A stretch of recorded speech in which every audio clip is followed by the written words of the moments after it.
jaa ngeen jëf sama gaay fii may wax ak yéen Ndiaye Touba mi ngi ci loxoy yoon Ndeye Fatou Ndiaye moom moo ko plainte léegi dama leen di tegal vidéo bi Ndiaye Touba def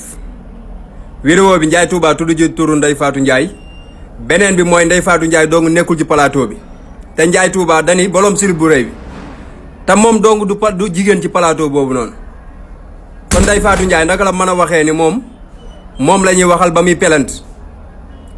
déglu leen vidéo bi. posture bi moom mooy wut solution parce que ñoom duñu déglu leen borom silib bu rëy bi borom silib bu rëy bi. déggoo leen ci vidéo bi fenn fu Ndiaye Touba tuddee turu Ndeye Fatou Ndiaye mais ñun moom mi ngi toog ci plateau bi weer yi yëpp fu mu toll di wax ci Ousmane Sonko lu ko soob mais boo dee ñun ñooy kumba amul ndey daal maanaam lu ñu wax lu ndaw boo demee si yoon fa weer yi yëpp capitaine Touré mi ngi topp Yirim Seck diffamation ba léegi nii mënuñoo am procès